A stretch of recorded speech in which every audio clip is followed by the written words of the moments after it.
Ang pagsubok sa disyerto.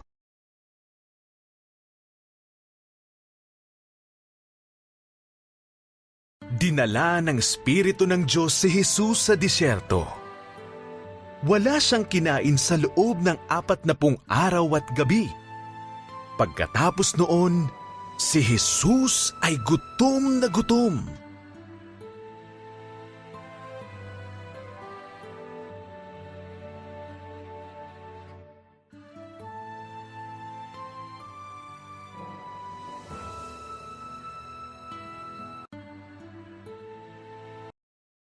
Dahil alam ni Satanas na si Jesus ay gutom, tinukso niya ito.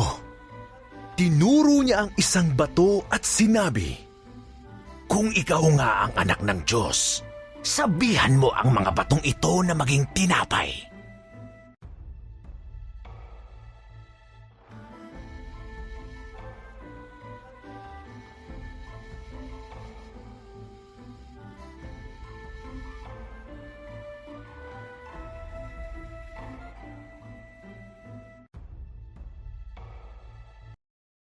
Sumagot si Jesus kay Satanas gamit ang mga salita ng Diyos mula sa Biblia.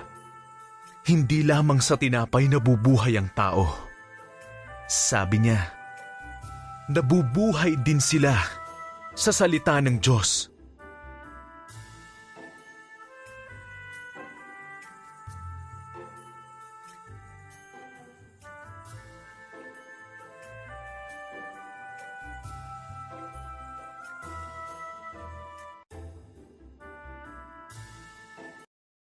Sumunod, dinala ni Satanas si Jesus sa tuktok ng templo.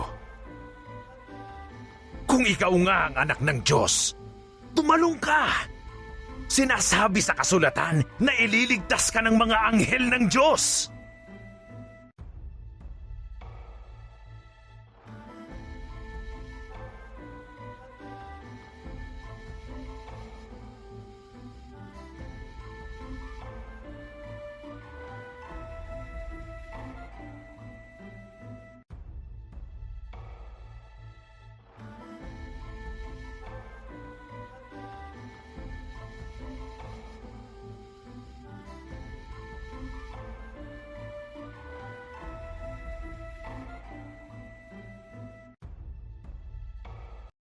Kaya naman ginamit muli ni Jesus ang salita ng Diyos sa kanyang pangalawang sagot. "Huwag mong subukan ang Panginoon mong Diyos."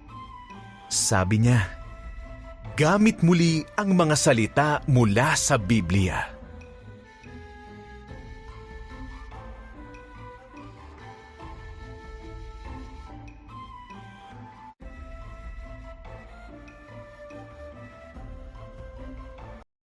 Sa huli, ay dinala ni Satanas si Jesus sa kabundukan at ipinakita ang lahat ng mga kaharian at yaman sa mundo. "Ang lahat ng ito'y maaaring mapasayo," sabi niya, "kung yuyuko ka sa akin at sasambahin mo ako."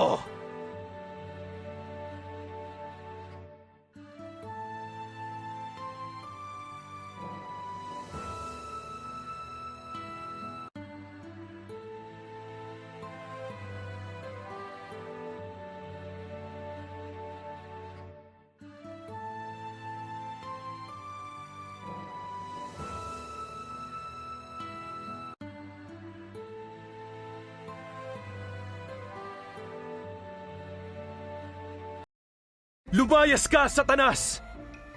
utos ni Jesus. At muli ay gumamit siya ng salita ng Diyos. Sapagkat nasusulat, "Purihin mo ang Panginoon mong Diyos, at siya lamang ang iyong paglingkuran."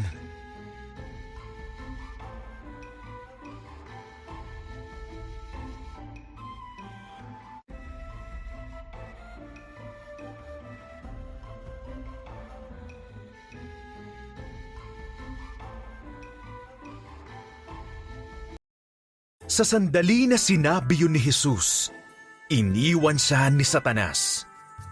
At dumating ang mga anghel at inalagaan siya. Nang si Jesus ay tinukso, hindi siya nagkasala kahit isang beses.